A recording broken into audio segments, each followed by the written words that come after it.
அன்புடையீர் வணக்கம். அறம் செய்ய விரும்பு பிறப்புக்கும் எல்லா உயிர்க்கும். அன்பர்களே, திருக்குறள் 2000 ஆண்டுகளுக்கு முன்பு ஏற்றப்பட்டது. வாழ்வியல் அறிஞன் மாபெரும் புலவன் திருவள்ளுவர் பெருமானால் இயற்றப்பட்டது. உலக மக்கள் அனைவரும் ஏற்றுக்கொள்கின்ற வகையிலே முக்காலத்துக்கும் ஏற்றதாய் இந்த திருக்குறள் அமைந்திருப்பதால் தான் உலக மக்கள் அனைவரும் வேற்றுமையின்றி பிரிவு இன்றி ஒரே வாழ்வியல் நெறிமுறைகளை பின்பற்றி நலமோடும் வளமோடும் இன்புற்று வாழ வேண்டும் என்ற நோக்கத்தோடு அன்றைக்கு உலக மக்களின் வாழ்வியலை ஆராய்ந்து அது இன்றைக்கு எப்படி இருக்கும், நாளைக்கு எப்படி இருக்கும் என்றெல்லாம் ஆழ்ந்து கால மாற்றத்திற்கும் ஏற்ற வகையில், புதுமைக்கும் பழமைக்கும் ஏற்ற வகையிலே வாழ்வியல் நெறிமுறைகளை வகுத்து தந்துள்ளார் வள்ளுவர் பெருமான். ஆமன்பர்களே, இன்றைக்கு நாம் காணுகின்ற கல்வி வளர்ச்சி, கல்வி நெறிமுறைகள் அன்றைக்கே அதன் முக்கியத்துவத்தை திருவள்ளுவர் பெருமான் அறிவுறுத்தி சென்றிருக்கிறார். கல்வி அதிகாரத்தில் 2வது குறள், எண்ணென்ப யானை எழுத்தென்ப இவ்விரண்டும் கண்ணென்ப வாழும் உயிர்க்கு. எண்ணும் எழுத்தும் மக்களுக்கு கண் போன்றது, அறிவை தருகின்றது, கல்வியை தருகின்றது. நாம் எதை கற்றாலும் எதை அறிந்தாலும் அதை அறிவதற்கு காரணமாக இருப்பது கல்வி. அந்த கல்வியை வழிநடத்துவதற்கு, அந்த கல்வியை பதிவு செய்வதற்கு, அந்த கல்வியை ஊட்டுவதற்கு எண்ணும் எழுத்தும் முக்கிய கருவிகளாக உள்ளன. ஏட்டிலே பதிய வைக்கிறோம், கணினியிலே பதிய வைக்கிறோம். பல வழிமுறைகளை, பல கட்டுரைகளை, பல வழிகாட்டுதலை, பல பாடங்களை, படிப்பினைகளை, நூல்களை ஆக்குகிறோம். அதை செயல்படுத்துகிறோம், புகட்டுகிறோம், தெளிவுபடுத்துகிறோம், மொழிமாற்றம் செய்கிறோம், வெளிப்படுத்துகிறோம், பெற்றுக்கொள்கிறோம், பிறருக்கு வழங்குகிறோம். இப்படியெல்லாம் கல்வியிலே எத்தனையோ வழிமுறைகள், மாற்றங்கள் நிகழ்ந்து கொண்டிருக்கின்றன.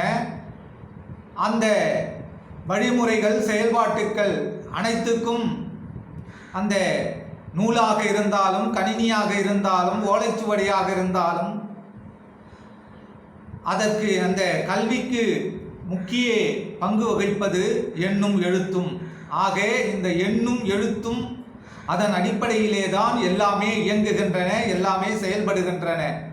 அத்தகைய எண்ணும் எழுத்தும் சேர்ந்து இயங்குகின்ற இந்த கல்வியை, நம் வாழ்க்கைக்கு பயன்படுகின்ற இந்த கல்வியை ஒவ்வொருவரும் தவறாமல் கற்க வேண்டும். ஒவ்வொருவரும் அதன் சிறப்பை உணர்ந்து கல்வி கற்க வேண்டும். மாணவர்களே, நன்கு உணர்ந்து கொள்ளுங்கள், கல்வி இன்றியமையாத ஒன்று. ஒவ்வொருவரும் கல்வி கற்க வேண்டும். பெற்றோர்கள் தங்கள் பிள்ளைகளை கண்டிப்பாக கல்விக்கூடங்களுக்கு அனுப்ப வேண்டும். நீங்கள் எத்தகைய வறுமையில் இருந்தாலும், எத்தகைய சூழலில் இருந்தாலும், நீங்கள் எத்தகைய வறுமைக்கு உட்பட்டிருந்தாலும் பிள்ளைகளை கல்விக்கூடங்கள் அனுப்புவதற்கு தவறாதீர்கள். நீங்கள் அவர்களுக்காக எந்த சொத்துக்களையும் செல்வங்களையும் சேமித்து வைக்கவில்லை என்றாலும் கூட அவர்களுக்கு கல்வி அறிவை, அந்த கல்வி என்கின்ற கொடையை, அந்த அவர்களுடைய அறிவை பண்படுத்துகின்ற, அவர்கள் வளர்ச்சியோடு வளமுற்று வாழ்வதற்கு அடிப்படையாக அமைகின்ற அந்த கல்வியை தர மறுக்காதீர்கள், தயங்காதீர்கள். பெற்றோர்களாக இருந்தாலும், ஆசிரியராக இருந்தாலும், கல்வியாளர்களாக இருந்தாலும், மக்களாக இருந்தாலும், அரசியலாளராக இருந்தாலும், யாருமே நாட்டிலே, உலகத்திலே கல்வி கற்றவராகத்தான் இருக்க வேண்டும். கல்வி கல்லாதவர்கள் யாரும் இருக்கக்கூடாது என்பதை கண்காணிக்க வேண்டும். அதை கண்காணித்து நாம் செயல்படவில்லை என்றால் நாம் இந்த உலகில் வாழ்வதற்கான ஒரு தகுதியற்றவர்களாக ஆகிவிடுகிறோம். ஆக மக்கள் அனைவருக்கும் கல்வி இன்றியமையாத ஒன்று. கல்வியின் அடிப்படையிலே தான் உலகம் இயங்குகிறது, உலக தொழில்கள் இயங்குகின்றன, உலக வளர்ச்சிகள் இயங்குகின்றன, உலக பொருளாதாரம் இயங்குகிறது.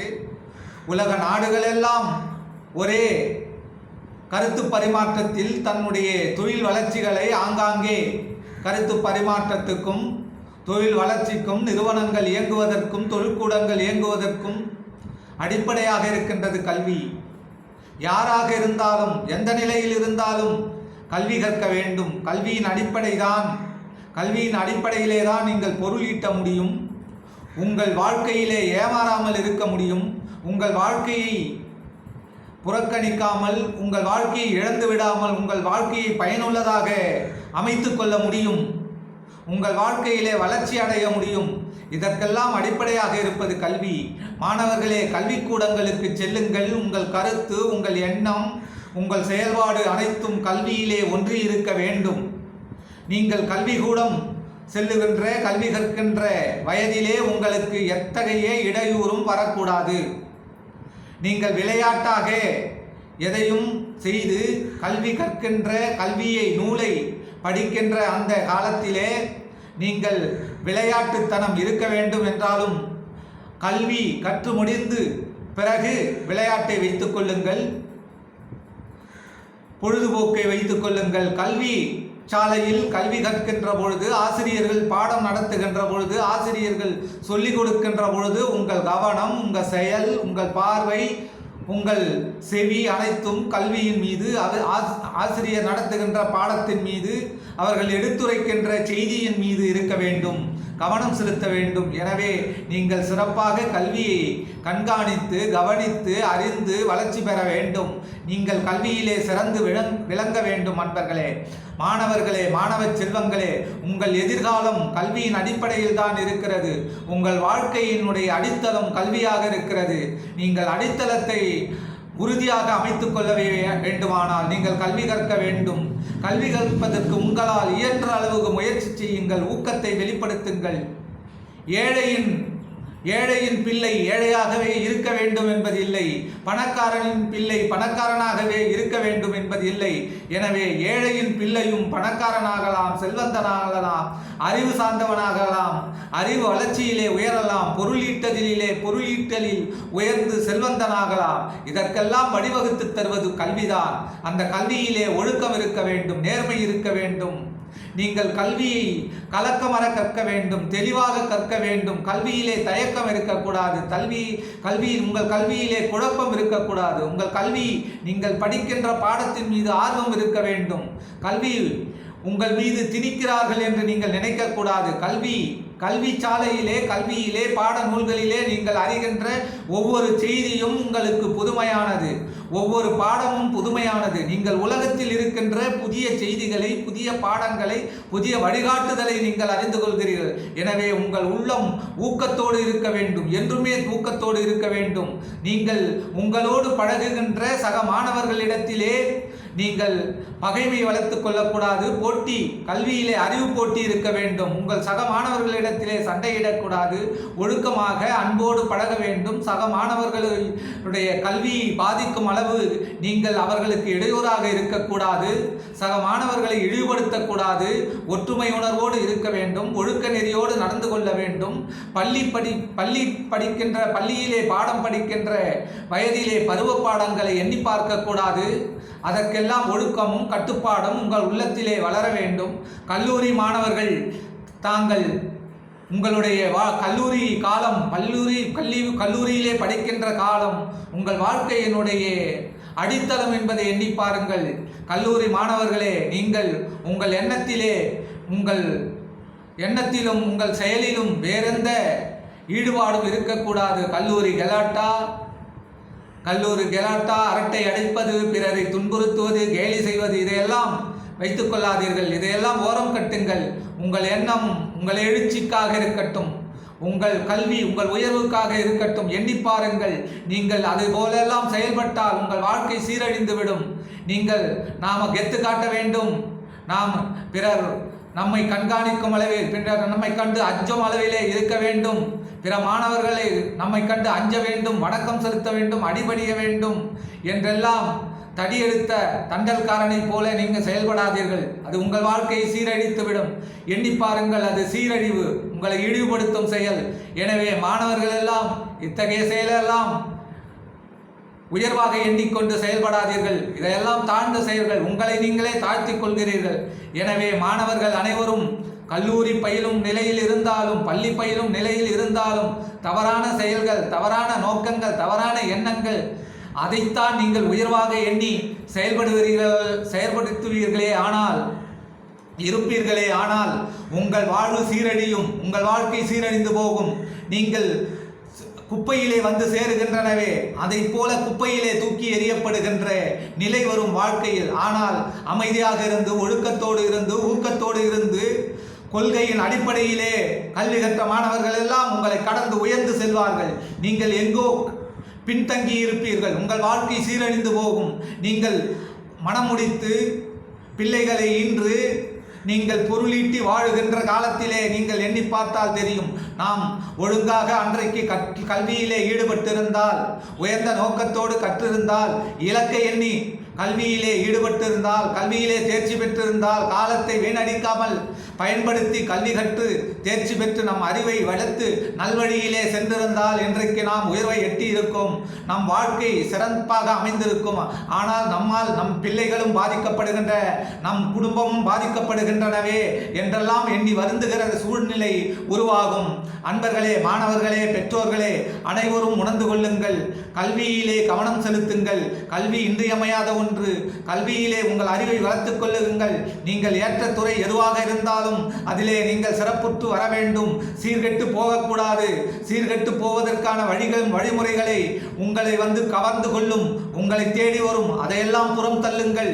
அதையெல்லாம் சிறப்பு என நினைத்து அதை ஏற்றுக்கொள்ளாதீர்கள். அதையெல்லாம் புறம் தள்ளி சக மாணவர்களோடு ஒழுக்கத்தோடும், உயர்வோடும், அன்போடும், கனிவோடும் பழகி உங்களுக்கு வாழ்க்கையில் உயர்வு தருகின்ற அந்த கல்வியை பின்பற்றி உயர்வடையுங்கள். அதுதான் உண்மையான உயர்வு. எனவே நீங்கள் தவறான வழிகாட்டுதலை, தவறான வழிமுறைகளை எல்லாம் புறம் தள்ளிவிட்டு உண்மையான உங்கள் வாழ்க்கைக்கு ஒளியேற்றுகின்ற கல்வியை கடந்து வாருங்கள். நீங்கள் ஏற்ற துறை எதுவாக இருந்தாலும் அதிலே நீங்கள் ஒளிர வேண்டும், உயர்வடைய வேண்டும். கல்வியாக இருந்தாலும், விளையாட்டாக இருந்தாலும், தொழிலாக இருந்தாலும், ஓவியமாக இருந்தாலும், கலையாக இருந்தாலும், இசையாக இருந்தாலும், நீங்கள் ஏற்ற துறை எதுவாக இருந்தாலும் அதிலே நீங்கள் கற்றுக்கொள்ளுங்கள். அதிலே தெளிவு பெறுங்கள். அதிலே உயர்வடையுங்கள். அதில் மேன்மை அடையுங்கள். மேன்மை அடைந்து உங்கள் வாழ்க்கையை வளமாக்கிக் கொள்ளுங்கள். ஏழை எளிய மாணவர்கள் தங்கள் பெற்றோர்களைப் போல நாமும் பின்தங்கி இருக்கக்கூடாது, அடிமட்டத்தில் இருக்கக்கூடாது, தரைமட்டத்தில் இருக்கக்கூடாது என்ற எண்ணம் உங்களுக்குள் எழ வேண்டும். உங்களுக்குள் கல்வி கற்கும் ஆற்றல் உங்களுக்கு அதிகமாகவே இருக்கிறது. உங்களை ஊக்கப்படுத்திக் கொள்ளுங்கள். உங்கள் எண்ணம் உயர்வாக இருக்கட்டும். நீங்கள் தாழ்ந்த நிலையெல்லாம் எண்ணி பார்க்காதீர்கள். நீங்கள் உயர்வது உறுதி. ஏழை எளிய மாணவர்களே, நன்கு கல்வியில் கவனம் செலுத்துங்கள், ஊக்கம் செலுத்துங்கள். உங்கள் மனதில் உறுதியேற்றுக் கொள்ளுங்கள். கல்வி என்கின்ற அந்த ஒளியை உங்கள் உள்ளத்திலே ஏற்றுங்கள். நீங்கள் உயர்வடைவது உறுதி. இன்றைய சமுதாயத்தை, இந்த நாட்டை, இந்த உலகையெல்லாம் நீங்கள் கடந்து உச்ச நிலைக்கு வருவீர்கள். உறுதியேற்று செயல்படுங்கள். பெற்றோரும் ஆசிரியரும் கல்வியாளர்களும் மாணவர்களுக்கு துணை நில்லுங்கள். அவர்கள் மனக்கலக்கம் அடையாமல் பார்த்து கொள்ளுங்கள். அவர்களுக்கு ஏற்ற நல்ல சூழலை உருவாக்கி கொடுங்கள். அவர்கள் மனநிலை பாதிக்காமல் இருக்கின்ற வழிமுறைகளை அமைத்துக் கொள்ளுங்கள். அவர்களுக்கு தடமாறாமல் இருப்பதற்கான அறிவுரைகளை கூறுங்கள். அவர்கள் ஏதாவது குற்றம் செய்து கொண்டிருக்கிறார்களா என்பதை கண்காணித்து அவர்கள் தடமாறிவிடாமல், தவறிவிடாமல் அவர்களுக்கு கை கொடுத்து அவர்களுக்கு ஊன்றுகோலாக இருந்து ஆசிரியர்களும் கல்வியாளர்களும் அரசும் மாணவர்களை, நாளைய சமுதாயமாக வளர்ச்சி பெற்று வர இருக்கின்ற மாணவர்களை நல்ல ஊக்கமளித்து, ஒழுக்கமளித்து, அவர்களுக்கு எழுச்சிமிகு எண்ணங்களை ஊட்டி வளர்ச்சி அடைவதற்கான வழிமுறைகளை வகுத்து கொடுத்து, வாழ்க்கை அவர்கள் உயர்வடைவதற்கும், அவர்கள் உயர்வடைந்தால் நாடு உயரும், அந்த நாடு நற்பயனை அடையும், நாடு உலகளவிலே பெருமை அடையும், சிகரமாக திகழும் என்பதை அறிந்து நாளைய நாட்டு மக்களாக வாழப்போகின்ற மாணவர்களே, நீங்கள் கல்வி கற்று கல்வியில் உயர்ந்து வளர்ச்சி பெற்று எழுச்சி பெற்று வாழ்ந்து நன்மை அடையுங்கள். உறுதியேற்று வாருங்கள். எந்த நிலையிலும் பின்தங்கி விடாதீர்கள். இதை கண்டும் அஞ்சாதீர்கள். மனம் சோர்ந்து விடாதீர்கள். மனம் சோர்ந்தால் நீங்கள் பின்தங்கி விடுவீர்கள். தோல்விக்கு அஞ்சாதீர்கள். தோல்வி வரலாம் வாழ்க்கையிலே. தோல்வியின் அடுத்த கட்டம் வெற்றிதான். தோல்வியே உங்கள் வாழ்வில் வந்து கொண்டிருக்கிறாது. தோல்வி என்பது ஒரு பாடம்தான். எனவே தோல்வியை கண்டு துவண்டு விடாதீர்கள். ஒரு பக்கம் தோற்றால் இன்னொரு பக்கம் வெற்றி அடையலாம். ஒரு பாதையில் அடைக்கப்பட்டால் இன்னொரு பாதை உங்களுக்கு நல்வழி காட்டும். ஒரு பாதை உங்களுக்கு, ஒரு கதவு மூடப்பட்டால் இன்னொரு கதவு திறந்திருக்கும்.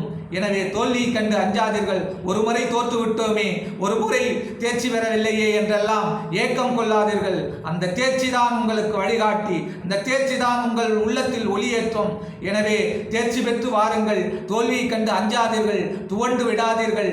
மனம் தளராமல் மனம் உறுதியோடு கல்வி கற்று உங்கள் வாழ்வை சீரமைத்துக் கொள்ளுங்கள். உங்கள் கல்வி நல்வழியில் அமையட்டும், ஒழுக்க நெறியில் அமையட்டும். கல்வியில் நேர்மை இருக்க வேண்டும். குறுக்கு வழியில் செல்லாதீர்கள், குறுக்கு வழியில் செயல்படாதீர்கள்.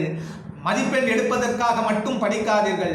ஒவ்வொன்றையும் அறிந்து கொள்ள வேண்டும். உங்கள் நூலில், உங்கள் புத்தகத்தில், கணினியில் இருக்கின்ற அத்தனை வழிபாடுகளும், அத்தனை வழிமுறைகளும், அத்தனை பாடங்களும் உங்களுக்கு வழிகாட்டுகின்றன. புதிய புதிய வழிகாட்டுதலை உருவாக்கி தருகின்றன. அவற்றையெல்லாம் நீங்கள் அறிந்தால்தான் நீங்கள் தேர்ச்சி பெற்று வர வேண்டும். எனவே அவற்றையெல்லாம் அறிந்து கொள்ளுங்கள், தெளிவாக அறிந்து கொள்ளுங்கள், பிழையின்றி அறிந்து கொள்ளுங்கள். அவற்றை உங்களுக்கு தெளிவுபடுத்துவதற்காகத்தான் ஆசிரியர்கள் இருக்கிறார்கள். ஆசிரியர்களை கேட்டறியுங்கள், தயங்காதீர்கள். ஆசிரியரே குற்றம் செய்தாலும் அவர்களை கண்டிக்கின்ற உரிமை மாணவர்களுக்கு இருக்கிறது. மாணவர்களே, நீங்கள் நல்ல மனிதனாக, உயர்ந்த மனிதனாக, சிறந்த மனிதனாக வளர்ந்து வளர்ச்சி பெற்று உங்களையும் உயர்த்தி, உங்கள் இல்லத்தையும் உயர்த்தி, உங்கள் குடும்பத்தையும் உயர்த்தி, நீங்கள் இருக்கின்ற ஊரையும் நாட்டையும் வாழ்கின்ற உலகத்தையும் உயர்த்தி, உலக உயிர்களுக்கெல்லாம் நன்மை செய்து நலம் பெற்று வாழ வாழ்த்துகிறேன். நன்றி.